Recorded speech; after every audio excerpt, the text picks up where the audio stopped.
Dans l'impudicité, déjà il faut comprendre, je pense que j'ai répondu tout autour de l'enseignement. Premièrement, oui, on est mal puisqu'on aime le Seigneur et que voilà, on est tombé dans quelque chose qui ne le confesse pas. Et l'Écriture dit, nous ne devons pas prendre les membres du corps du Christ pour en faire les membres d'une prostituée. Notre corps ne nous appartient plus. Ça, premièrement, vous devez le comprendre. Si tu as réellement pris ton baptême conformément à la sainte doctrine, sache que celle qui est entrée dans l'eau, c'était toi. Mais celle qui est ressortie, ce n'était plus toi. C'est un corps sanctifié, utile pour son maître. Donc ton corps ne t'appartient plus. Tu ne peux plus faire de ce corps ce que tu veux. Voilà donc pourquoi l'Écriture dit, ce n'est plus nous, ce n'est plus toi qui vis, c'est Christ qui vit en toi. Ce n'est plus moi qui vis, c'est Christ qui vit en moi. Et Paul le dit, si un seul est mort pour nous, tous donc sont morts, afin que ceux qui vivent ne vivent plus pour eux, mais pour celui qui est mort pour eux. Donc lorsqu'on est conscient de cela, on s'abstiendra de faire certaines choses puisque notre corps ne nous appartient plus. Voilà donc pourquoi, si tu es tombé, c'est vrai que tu as tristé, mais relève-toi, ne sois pas abattu. Confesse ton péché à ta sœur, à ton frère.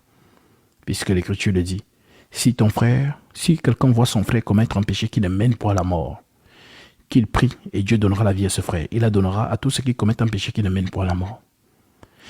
Maintenant, si toi tu comprends ça du genre que, donc, ok, je vais pas aller faire, après je vais me confesser, ça veut dire que tu médites, tu prémédites en fait. Et c'est ce qu'on appelle péché volontairement. Alors, tu es accablé par l'impudicité. Mais qu'est-ce que Paul dit justement par rapport à ça? Que celui qui n'a pas de continence se marie. Précise, ma sœur. Si tu n'as pas de continence et que tu as la volupté sexuelle, tu veux faire l'amour, c'est plus fort que toi, l'Écriture te dit de te marier.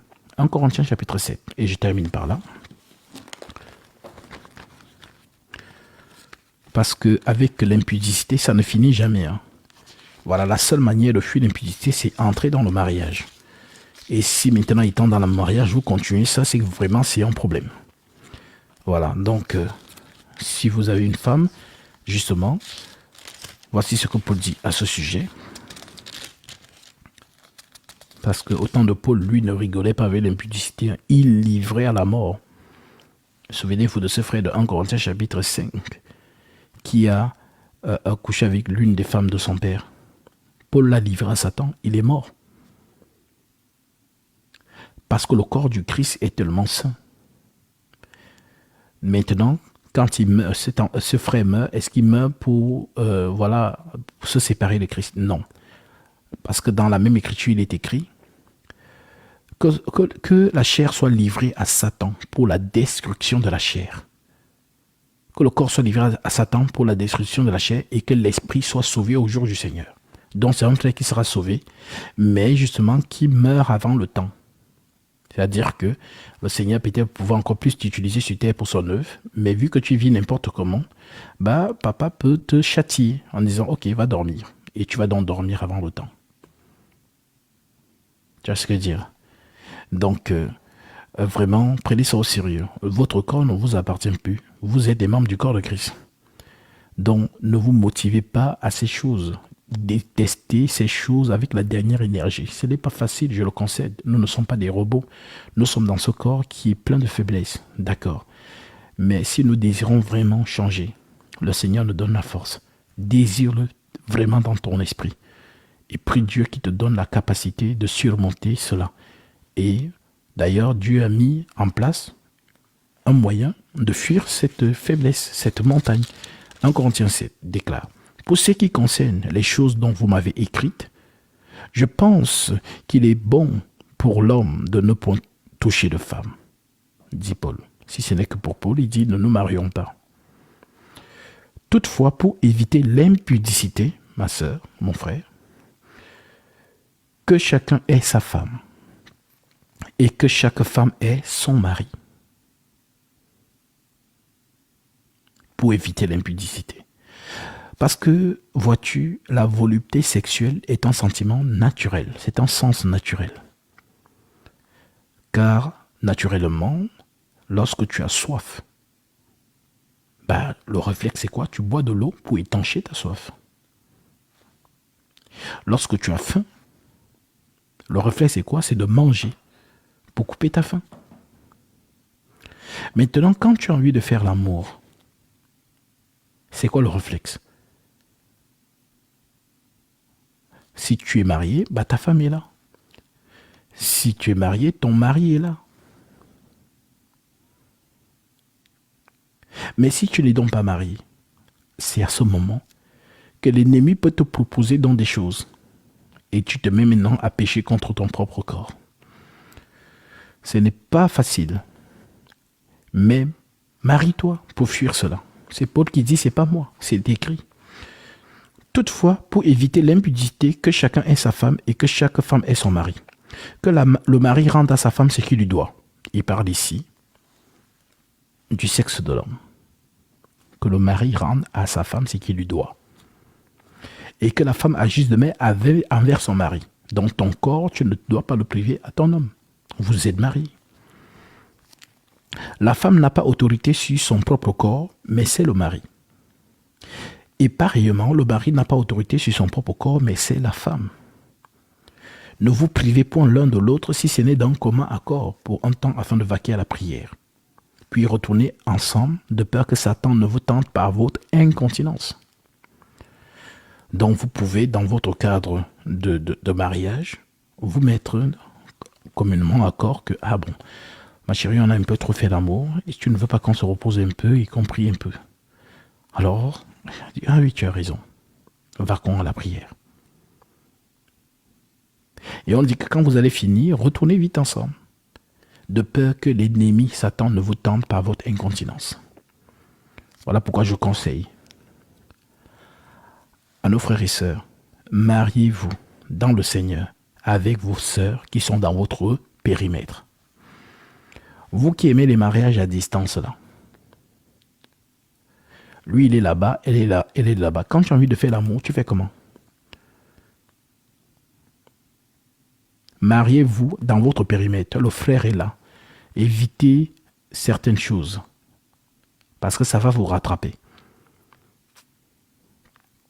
Si Paul écrit ici, ne vous privez point l'un de l'autre, si ce n'est donc comment encore pour un temps avant de vaquer à la prière. Puis retournez ensemble de peur que Satan ne vous tente par votre incontinence. On ne joue pas avec l'impudicité, on ne résiste pas à ça. Ça va vite. Ok? La femme n'a pas autorité sur son propre corps, ça on a compris, et le mari non plus n'a pas autorité sur son propre corps, mais c'est la femme. Ne vous privez pas l'un de l'autre si ce n'est d'un commun accord pour un temps afin de vaquer à la prière. Puis retournez ensemble de peur que Satan ne vous tente par votre incontinence. Je dis cela par condescendance, je n'en fais pas en ordre. Je voudrais que tous les hommes soient comme moi, mais chacun tient de Dieu un don. L'un d'une manière et l'autre d'une autre. Un don particulier, l'un d'une manière et l'autre d'une autre. De quoi Paul parle? Il avait le don de célibat. Ça veut dire que pour lui, la volupté sexuelle, ça ne lui disait rien. Il avait ce don-là. Voilà. Donc, c'est un peu comme, je pense, les nouveaux termes de la langue de Molière parlent d'asexué. Un asexué, c'est quelqu'un, il a bien évidemment un sexe, mais ça ne lui dit rien. Ok? Donc, une telle personne n'a pas de problème avec la volupté sexuelle. Ok? Donc, Paul était comme ça. Maintenant, toi, tu ne peux pas te mentir à toi-même. Toi, tout le temps, tu as envie de faire l'amour. C'est un sentiment naturel. Ce n'est pas mari de nuit. Comme les faux hommes de oh non, je vois que tu as un mari de nuit. Oh, tu as une femme de nuit. Non, c'est faux. Voilà, tu as vu quelle écriture qui te parlait de femme de nuit, mari de nuit. C'est faux. Il y a les faux hommes de Dieu qui veulent vous voler l'argent, là. Qui vous diront n'importe quoi. Après, il va te dire sème ton Isaac. Non, il n'y a pas de mari de nuit. Tu as vu ça où ici? Avoir envie de faire l'amour est un sentiment naturel. C'est naturel. Maintenant, on te dit que, vu que tu es dans le Seigneur et que tu ne peux plus faire de ton corps ce que tu veux, marie-toi. Comme ça, quand tu as envie de faire l'amour, tu prends ton mari. Quand tu as envie de faire l'amour, tu prends ta femme. Donc, il n'y a pas de baguette magique pour ça, ma soeur. Marie-toi. Je m'arrête ici. Marie-toi. Mariez-vous. Moi-même, je ne suis pas encore marié. Et moi aussi, je bagarre avec l'impudicité comme toi. C'est-à-dire, je fuis cela.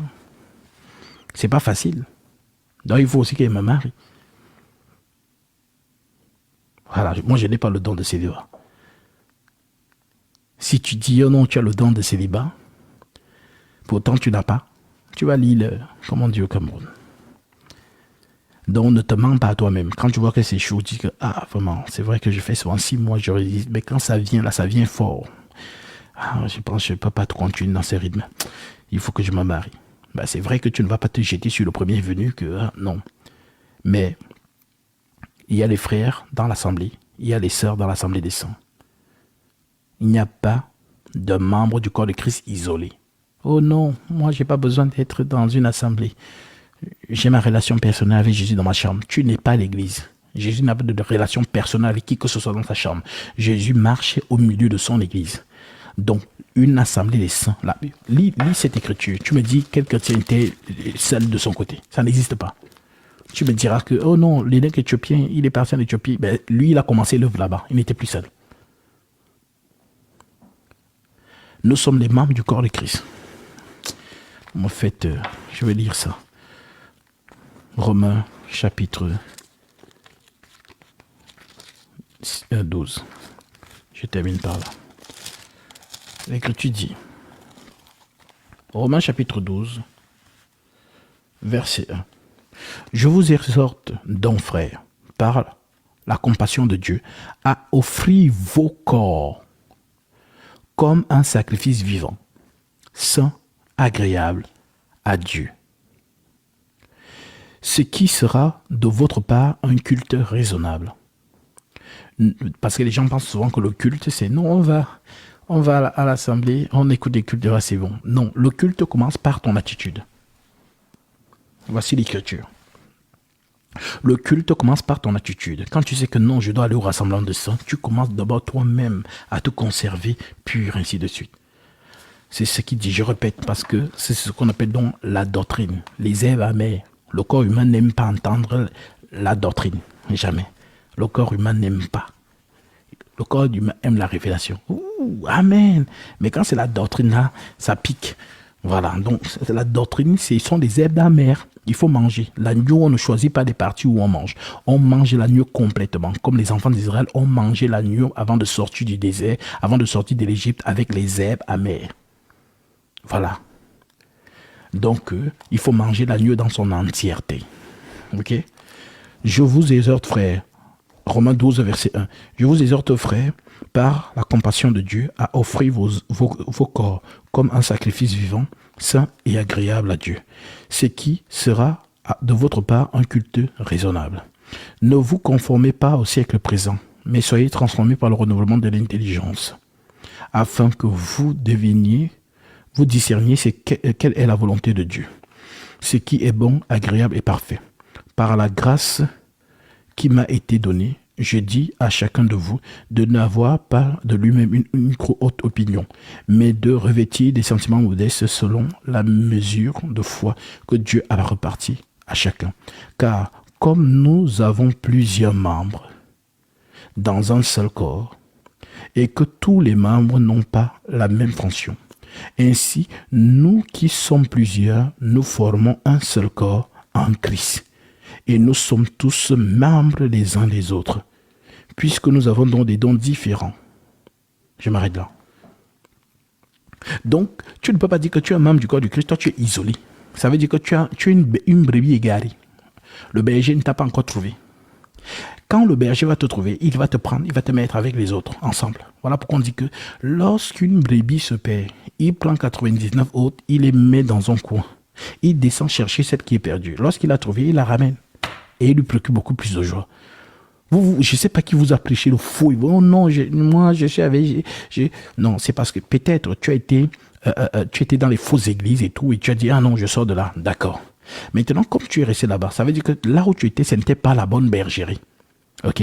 Le vrai berger, le bon berger, dont le Seigneur Jésus-Christ, viendra te chercher et va t'amener vers son ouvrier.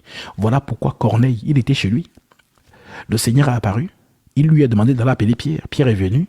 Et celui-ci faisait partie maintenant de l'assemblée de Saint Jérusalem. Pareil pour l'évêque éthiopien. L'esprit a dit à Philippe, lève-toi, va. Il a prêché, il a cru, il a pris son baptême, il est rentré en Éthiopie et c'est lui qui a commencé l'œuvre là-bas. Puisque c'est l'un des premiers à recevoir. Que celles et ceux qui ont les oreilles entendent. Donc oui, marions-nous vivants. Voilà. Donc, mariez-vous bien. Parce que si vous prenez, il y a des faux frères. Voilà. Ils sont là, au milieu de nous, mais ce sont des faux frères. Et des faux sœurs aussi. Parce que dans le cas du mariage dans l'église, c'est la paix. Dans la maison, le foyer. Dieu n'est pas dans une maison où le mari insulte sa femme, la femme insulte son mari. La bagarre, les pics. Dieu n'est pas dans ces foyers-là. Vous vous mentez à vous-même. L'église, le Christ nous demande nous les hommes, nous devons aimer nos femmes et prendre soin d'elles. Et nos femmes nous doivent la soumission. Et quand on dit la soumission, ce n'est pas « Oh non, tu n'as rien à dire, tu es soumise, sois soumise. » Mais non. Ton comportement envers ta femme, c'est l'amour. Et quelle femme qui est bien traitée par son homme ne lui, justement, renverra pas cette attitude de respect, ainsi de suite. Ce n'est pas conditionné. Voilà donc pourquoi l'apôtre Pierre dit, dans 1 Pierre chapitre 3, si tu as un mari qui est récalcitrant, ma sœur, que ce mari-là, il est vraiment voyou. Voici, l'Écriture a prévu ça.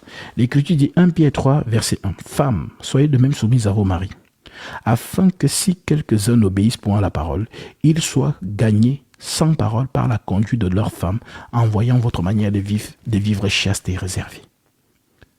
Donc toi, tu fais les choses pour plaire à ton Seigneur. Tu ne fais pas les choses en fonction de lui. Comme certains qui disent, tu m'insultes, je t'insulte. Tu dors dehors, je dors dehors aussi. Tu me trompes, je te trompe. C'est quoi ça? Toi, tu es une sainte dans le Seigneur. C'est quoi le Seigneur t'a dit de faire, fais-le. Le Seigneur va s'occuper de lui. Si ce n'est pas un bon homme pour toi, le Seigneur va te séparer de lui. Il va mettre dans son cœur de partie, puisque l'Écriture dit que la femme ne se sépare point de son mari. Donc, si le païen va se séparer, qu'il se sépare. La sœur ou le frère ne sont pas liés dans ces cas-là. Dans net, il est parti d'être un autre frère te prend. Direct. Voilà. Donc vous, surtout vous les sœurs là. Oh non, il est beau, il est grand. Vraiment, je l'aime. Non, je vais être avec lui, je veux le convertir. Comme si vous avez le pouvoir de convertir quelqu'un. C'est votre chair qui parle. Donc quand ce dernier, il ne croit pas en Jésus, donc lui n'est pas là pour homme, comme l'Écriture le dit, je vais lire ça. Voilà. Je vais lire ça. Vraiment. Éphésiens, chapitre 5.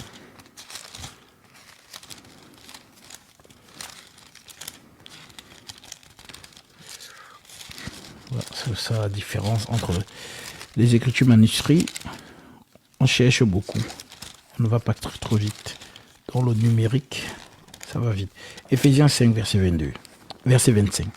L'écriture dit ceci. Marie, aimez vos femmes. C'est écrit.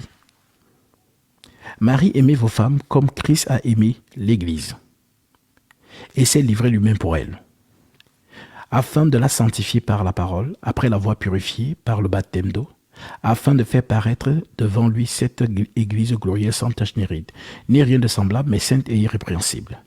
C'est ainsi que les maris doivent aimer leur femme comme leur propre corps. Donc ta femme, c'est ton corps.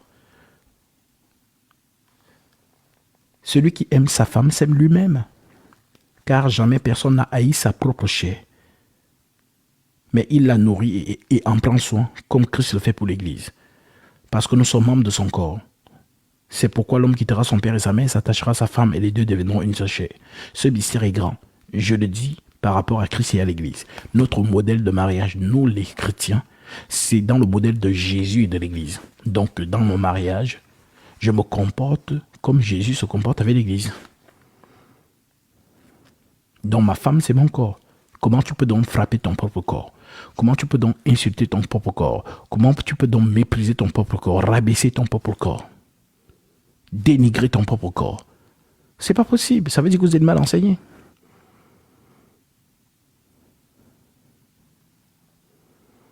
Alors, nous sommes dans le modèle des Saintes Écritures. Si le mariage doit être sucré, quelque part, c'est en Jésus-Christ. Laissez les enfants du monde avec leurs problèmes dans le foyer. Mais nous, en Christ, la femme, toi la fille de Jésus, Jésus t'a dit sois soumise à ton mari. Et toi le fils de Jésus, le frère, Jésus t'a dit d'aimer ta femme. Lorsque ces deux principes sont respectés dans un foyer, Dieu est dedans. Il y a la paix. Votre foyer devient un havre de paix, d'amour.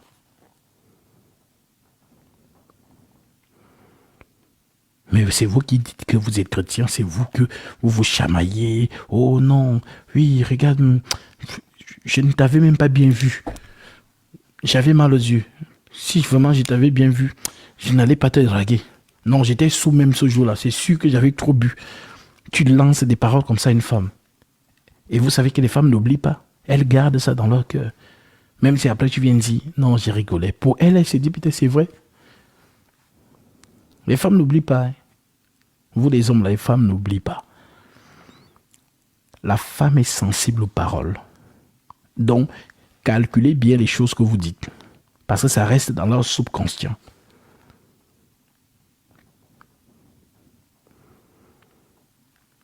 Je donne une dernière écriture vis-à-vis de cela. 1 Pierre, toujours, chapitre 3, verset 7. Verset 7, l'écriture dit, Marie, montrez à votre tour de la sagesse dans vos rapports avec vos femmes. Marie, montrez à votre tour de la sagesse dans vos rapports avec vos femmes. Comme avec un sexe plus faible, honorez-les comme devant aussi hériter avec vous de la grâce de la vie. Qu'il en soit ainsi, afin que rien ne vienne faire obstacle à vos prières. Donc si tu te comportes mal avec ta femme à la maison, tes prières ne montent pas. Pareil pour toi, ma soeur. Si tu te comportes mal avec ton mari, voilà, il n'y a pas l'harmonie. Vous n'êtes plus deux, vous êtes un. Et en plus, vous dites que vous êtes en Christ. Donc vous êtes un disciple. Vous êtes compté pour un. Alors, soyez dans la paix et dans l'harmonie. Que ceux qui sont autour de vous soient édifiés et que le mariage donne envie en vous regardant que, ah non, mais vraiment, regarde ce couple-là. Ah, vraiment, non, c'est un modèle. Soyez dans cet état d'esprit. Voilà. Quand nous sommes en Christ, là, nous sommes engagés. Hein. Notre comportement compte parce que les gens nous regardent. Que eux, mais ils disent qu'ils sont chrétiens, c'est eux qui se chamaillent comme ça. Ils disent qu'ils sont chrétiens, mais regarde. Ah, bon, ça ne m'intéresse même pas d'abord. Oui, parce que vous ne donnez pas envie et vous faites obstacle à l'évangile. Vous devenez ceux qui calomnient la voix de la vérité. Nous sommes les ambassadeurs de Christ sur la terre. Notre comportement parmi les hommes compte. Retenez bien cela. Retenez bien cela. Donc, je vous envoie plein d'amour, plein de force et soyez fortifiés. Soyons des modèles. Que le Seigneur Jésus-Christ vous bénisse.